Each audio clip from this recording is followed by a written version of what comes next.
네, 알면 알수록 투자가 보인다. 안녕하세요. 부동산 아나운서 연우진입니다. 자, 2024년 어떻게 투자를 해야 할지, 그리고 2024년에 자산시장 전망은 어떠할지에 대해서 궁금해하시는 분들 굉장히 많으실 텐데요. 그래서 오늘은 특별히 또 모시기 어려운 우리 아파트 수집가님 모시고 이런저런 얘기 들어보는 시간 준비했습니다. 아파트 수집가님 인사 한번 부탁드리도록 할까요? 네, 안녕하세요. 김종률 아카데미와 인연을 맺게 돼서 이번에 특강을 다시 또 1년 만에 하게 돼서 그래서 그 전에 간단한 강의 내용 소개도 할 겸 해서 나오게 됐습니다. 그 아파트 수집가라는 필명을 또 쓰고 계신데 네.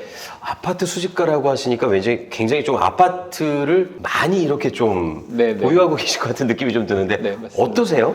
그러니까 정부의 규제가 있기 전에는 매입 임대 아파트 위주로 해서 40채 정도 보유해서 운영을 하다가 자동 말소되는 것들은 이제 어쩔 수 없이 말소가 되니까 그래서 다시 제가 이번에 정부의 규제로부터 자유로울 수 있는 아파트 수집의 방법으로 뛰어든 분야가 바로 건설임대 아파트라는 부분입니다. 네네네. 건설임대 아파트는 다주택자도 그리고 내가 뭐 100주택, 1000주택을 가지고 있어도 아무런 규제를 받지 않기 때문에 그래서 이번에 건설임대 아파트 형식으로 110채 정도를 다시 매입했고 그래서 총 임대 사업을 유지하고 있는 아파트는 150여 채 정도 되고 있습니다. 이야, 상당하신데요. 자, 그럼 이제 본격적으로 한번 좀 얘기 좀 들어보는 네. 시간 좀 가져보도록 할 텐데, 자, 최근 몇 년간 이 자산 시장을 논할 때 또 빠지지 않고 등장하는 단어가 바로 인플레이션인데요. 네, 맞습니다. 자, 근데 이 인플레이션이 또 투자자의 입장에서는 과연 또 나쁘기만 한지 왠지 그렇지 않을 것 같다는 예감이 좀 들거든요. 네. 네, 그래서 이 인플레이션을 나의 친구로 만드는 방법에 대해서도 좀 말씀해 주시면 좋을 것 같습니다. 네. 인플레이션이라 함은 화폐론적 정의를 얘기하자면 우리가 일반적으로 알고 있는 인플레이션의 정의는 물가가 올라가는 것을 의미하죠. 그렇죠, 그렇죠. 화폐 가치가 하락이 그렇죠. 되는. 네네. 물가가 올라가는 것으로 이야기하는데 근데 그게 사실은 같은 개념이면서 약간의 개념적 차이가 있는 게 통화주의 학파의 가장 대표적인 대부죠. 그 밀턴 프리드만의 정의에 의하면은 인플레이션은 오로지 통화적인 관점에서의 화폐 가치의 하락을 의미한다라는 것입니다. 근데 그게 그러니까 화폐 가치가 하락함으로써 상대적으로 자산 가치가 올라가게 되는데 그렇죠. 투자자의 입장에서는 그래서 이 인플레이션이라는 현상이 반드시 나쁜 것만은 아닙니다. 내가 실물 자산을 많이 보유하고 있다면 그리고 실물 자산에 대해서 세금을 해지할 수 있는 방법만 있다면 그러면 인플레이션은 바로 나의 자산 증식의 가장 큰 친구가 될 수 있겠죠. 네. 가장 좋은 친구가 될 수 있는데 이런 화폐가치 하락으로부터 나의 자산을 보존하기 위해서는 가장 중요한 것이 화폐를 모아서 그 돈을 모아서 이 모은 돈을 가치가 떨어지지 않는 다른 것으로 바꿔놓아야 그렇죠. 된다는 네. 것입니다. 그래서 모으기와 바꿔놓기 이 두 가지가 바로 투자의 핵심이라고 할 수 있습니다. 모으기와 바꿔놓기라고 말씀을 하셨는데 그 모으기와 바꿔놓기에 대해서 네네. 조금 더 구체적으로 설명해 주실 수 있을까요? 네. 일단 모으기라 하면 간단하게 돈을 모으는 거죠. 근데 그렇죠. 여기서 말하는 돈은 돈의 실질적인 의미, 그러니까 머니로서의 돈과 커런시로서의 돈은 좀 약간 다른 개념입니다. 머니로서의 돈은 가치의 저장 기능을 보유하고 있는 것을 이제 머니로서의 돈이라고 하고 가치의 저장 기능을 가지지 못하는 돈은 바로 커런시로서의 통화, 화폐 자체를 의미합니다. 그런데 우리가 사회생활을 하다 보면 어떤 형태로든지 이제 화폐로서의 돈을 모으게 된단 말이죠. 아나운서님은 이제 샐러리를 받으실 것이고, 네네. 그리고 여기 계신 다른 스텝 선생님들도 봉급을 받으실 거잖아요. 네네, 근데 그렇죠. 그거는 그 봉급은 금으로 지급되는 것도 아니고 아파트로 지급되는 것도 아니고 결국 돈으로, 화폐로, 그렇죠, 그쵸? 화폐로. 네. 지급이 되는데 화폐의 발행량은 계속해서 늘어나기 때문에 그 화폐를 화폐 그대로 갖고 있게 되면 바로 인플레이션의 먹이가 될 수 그렇죠. 있다는 것이죠. 뭐 또 전문적인 용어로 유동성이라고 표현을 그렇죠. 하죠. 네. 바로 유동성. 네네. 유동성의 먹이가 되는 것이죠. 그 유동성의 먹이가 되지 않기 위해서는 무한히 늘어나지 않는 화폐는 무한히 늘어나고 있는데 어떻게 보면 절대적 가치를 지니고 있는 그렇죠. 네, 그런 그렇죠. 부분. 바로 그겁니다. 무한히 늘어나지 않는 다른 무언가로 화폐를 바꿔놓는다면 그러면 바로 인플레이션을 내 친구로 만들 수 있고 그 인플레이션을 해지할 수 있는 가장 대표적인 방법이라고 할 수 있겠죠. 네. 그래서 결국 누가 많이 화폐를 모아서 이거를 얼마나 효율적으로 다른 실물 자산으로 바꿔놓는가.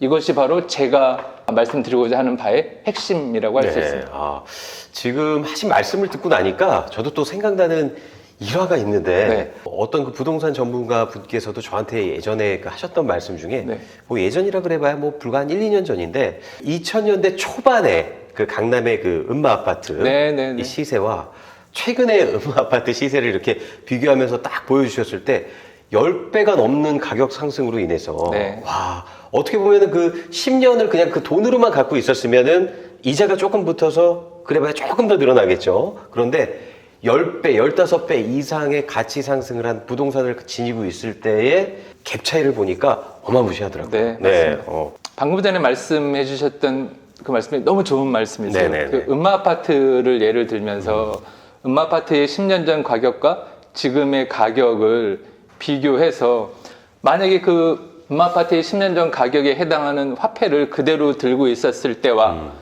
지금 음마 아파트라는 실물 재화를 들고 있었을 때의 2023년 현재에서의 가격, 가치가 아닌 가격을 놓고 보면은 어마어마한 차이가 발생하죠. 그렇죠. 그거를 제가 강의나 강의 시간에서도 한번 말씀을 드릴 텐데 음마 아파트의 가격 추세와 그리고 한국은행에서 발행하는 M1 통화의 발행량과를 서로 겹쳐놓고 보면은 그렇죠. 네. 아주 유사하게 흘러갑니다. 아주 유사하게 흘러가고 그럼 아파트 가격의 등락률을 따질 때는 뭐 여러 가지 요인들을 보시죠. 주로 많이 보시는 요인이 뭐죠? 뭐 수요 공급 같은 거 많이 보시죠. 그렇죠. 예. 수요량, 수요 공급. 공급량. 네. 근데 제가 말하는 수요와 공급이라는 것은 아파트의 공급량과 아파트에 대한 수요량이 아니라 수요와 공급에서 말하는 여기서의 공급은 화폐의 공급량을 의미합니다. 아파트의 공급량보다 화폐의 공급량이 훨씬 더 많아지면 아파트는 상대적으로 화폐보다 귀해지기 때문에 그렇죠. 아파트의 가치는 동일하더라도 가격은 올라갑니다. 근데 만약에 화폐의 공급량이 아파트의 공급량보다 적어진다면 아파트의 가치는 동일하더라도 그 아파트의 가격은 내려갈 수밖에 없죠. 이게 소위 말해서 인플레이션과 디플레이션의 네네네. 차이잖아요. 인플레이션이 심화될수록 네. 절대적인 자산을 갖고 계신 투자자의 입장에서는 그게 어떻게 보면 진짜 큰 기회가 될 수도 있는 거네요. 그죠? 그게 바로 네. 친구가 인플레이션과 친구가 된다는 의미죠. 네. 자, 그럼 그 모으기의 방법에 대해서도 네, 네. 좀 구체적으로 설명해 주실 수 있을까요?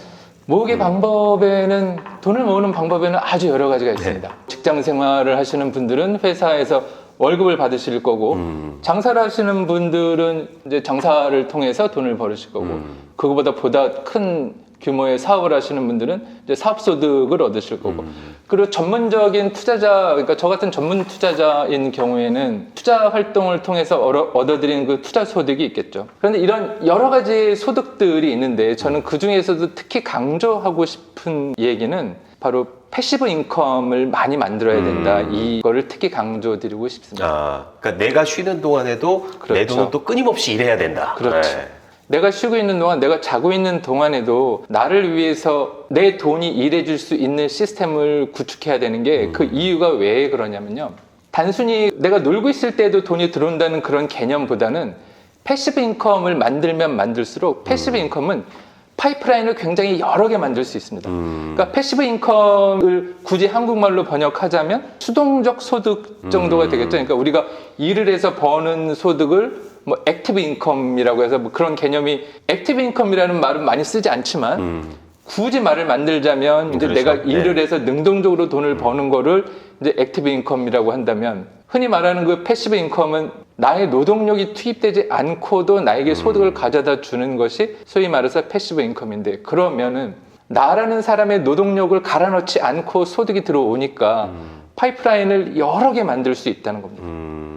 파이프라인을 이론적으로는 뭐 10개, 20개, 30개, 100개도 만들 수 있죠. 그래서 바로 이 패시브 인컴의 중요성에 대해서 제가 계속 강조드리는 바이고 저는 이제 모으기와 바꿔놓기를 계속해서 시행하고 있는데 제가 모으기를 하는 방법은 가장 대표적인 게 이제 시스템 트레이딩을 이용해서 컴퓨터가 자동으로 선물과 옵션 거래를 하도록 시스템을 구축해 놨죠. 그러면 저는 컴퓨터가 자동으로 이제 돈을 벌고 있을 동안 또 다른 패시브 인컴을 구상하고 패시브 인컴을 설계할 수 있는 시간을 벌 수 있잖아요. 그래서 결국 돈이 돈을 벌게 되는 구조를 만드는 것이 누가 얼마나 많은 패시브 인컴의 파이프라인을 다수를 구축해 놓느냐. 저는 이것이 가장 투자에서 중요한 점이라고 생각을 합니다. 파이프라인에 대해서 방금 말씀하셨는데 그럼 그 파이프라인 간의 어떤 수익률을 또 비교할 수 있는 뭐 예시 같은 게 또 있을까요? 그렇죠. 그거는 국내에서는 뭐 이런 분야에 대해서 연구된 것이 많지 않은데 외국의 자료들을 보면은 굉장히 많이 있습니다. 연준에서 발표한 자료도 있는데요. 과거 지난 145년간 주택 투자와 주식에 투자를 했을 때 그리고 채권에 투자를 했을 때 가장 큰 수익률을 올린 것은 미세하지만 주택이었습니다. 하우징. 연 8.9% 정도의 수익이 나왔습니다. 지난 145년간. 근데 이거는 여기서 말하는 연 8.6%라는 거는 복리의 개념이기 때문에 우리가 알고 있는 그 8.9%가 아닙니다. 그리고 주식을 통해서는 7점 몇 % 정도의 수익이 나왔죠. 근데 여기서 주택과 주식의 투자 수익률이 언뜻 보기에는 비슷해 보일 수 있지만 여러 가지 생각해야 될 점들이 있습니다. 한국에서는 특히 주택의 전세라는 제도가 있기 때문에 내가 들어간 투하 자본이 한 4년에서 6년 정도만 지나면 거의 전액 회수가 된다. 그러면 내 돈은 한 푼도 들어가지 않고 자산은 계속해서 증식되는 효과가 있겠죠. 그건 장점이죠. 근데 어떤 단점이 있을까요? 그 늘어난 수익이 내게 안 된다는 거? 그렇죠. 네. 그렇죠. 그 늘어난 수익이 옛날에 보면 그 어렸을 때 쭈쭈바 많이 따먹잖아요. 네네. 그 쭈쭈바를 많이 따먹으면 쭈쭈바 꼭대기를 떼서 이제 옆에 있는 사람 주고 쭈쭈바 알맹이를 제가 먹고 싶은데 네. 쭈쭈바 꼭대기가 나한테 오고 쭈쭈바 알맹이를 국가가 가져가죠. 네. 그러면 다주택자들은 이렇게 많은 수의 주택을 보유할 수 없는 이런 상황이 되니까 그래서 가급적이면 파이프라인을 여러 개 만들어 놓던가 아니면은 국가가 이 쭈쭈바 꼭다리밖에 못 가져가고 알맹이는 내 손에 남겨둘 수 있는 방법을 찾으셔야 됩니다. 그럼 아무래도 그 바꿔놓기 중 최고의 방법이라고 생각하시는 분야는 네, 아파트? 아파트죠. 네, 아파트라고 생각을 하시는 부분인 것 같은데 이게 만약에 생활 필수제인 아파트이기 때문에 그 소수가 더 이상 아파트를 수집하지 못하도록 하는 정부의 정책이 분명히 또 있습니다. 네, 맞습니다. 이런 부분들은 또 어떻게 고려를 해가면서 이렇게 상승하는 게 좋을까요? 과거 문재인 정부에서도 그랬지만 지금 현 정부에 이어서도 역시 아파트에 대한 규제는 해제가 되고 있지 않습니다. 근데 어쩔 수 없이 허용해 줄 수밖에 없는 부분이 있습니다. 그것이 바로 건설임대 아파트라는 것인데요. 자, 그럼 건설임대 아파트가 굉장히 이제 저한테는 좀 약간 생소하게 들리거든요. 좀 더 자세하게 좀 얘기를 부탁드려도 될까요? 건설임대 아파트라는 것은 일단 건설사나 재건축 조합이 아파트를 지을 때 정부로부터 각종 혜택을 받아야 되잖아요. 뭐 용적률에 관한 혜택, 세제 혜택 이런 것들을 받기 위해서 의무적으로 임대 호수를 만들게 됩니다. 몇 % 정도, 약 7에서 10% 정도의 임대 아파트를 의무적으로 만들게 되는데 그 의무적으로 만들어 놓은 이 임대 아파트를 건설사나 조합은 임대사업자로서 이걸 임대해 놓을 생각이 전혀 없습니다. 그래서 그 아파트를 통으로 매입을 해서 저희가 그거를 임대사업을 유지하면서 10년간 유지하게 되면 취득세가 부과되지 않고요. 재산세도 40m 제곱 이하일 경우에는 전액 면제되고요. 사업소득세도 면제되고요. 그리고 개인일 경우에는 장기보유 특별공제 70%가 적용되고요. 법인일 경우에는 주택에 관한 부가가세 20%가 적용되지 않습니다. 그러면 이 모든 주택 관련 세금으로부터는 어떻게 보면은 완벽하게 좀 자유로울 수가 있다 이런 말씀이신 것 같은데 그러면 이 건설임대 아파트는 내가 뭐 10채던 100채던 200채를 갖고 있더라도 세금에 큰 영향을 안 받는다는 말씀이시죠? 네, 제가 지금 건설임대 아파트를 110채를 가지고 있는데요. 4, 5년 안에 한 1000채까지는 늘릴 생각입니다. 그렇게 되면은 이건 제 개인적으로 조금 궁금한 부분인데 네. 예를 들어서 아파트에 관련된 부분이 지금처럼 조금씩 상승이 되면 물론 뭐 상관이 없겠지만 네. 지금 뭐 3기 신도시부터 시작을 해서 네. 이제 대량으로 이제 쏟아지기 시작한 또 시점이 된다면 이런 부분에서도 좀 자유롭지 못하는 부분이 생기지 않을까 약간 우려가 되는데 어떻습니까? 건설임대 아파트 같은 경우에는 대부분이 1인 주택용의 40m2 이하의 물건들로만 공급이 되고 있습니다.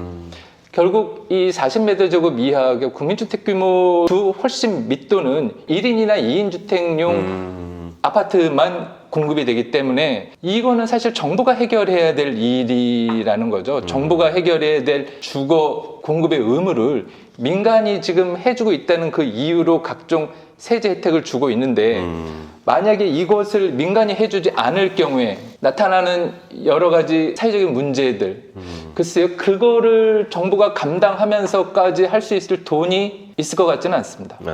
건설임대 아파트라는 제도 자체를 막아버린다면 누가 공급을 해줄까요? 어떻게 보면 건설인데 아파트 자체가 또 나라에서 진행하는 그렇죠. 사업들이 또 대다수일 테니까. 그렇죠. 네.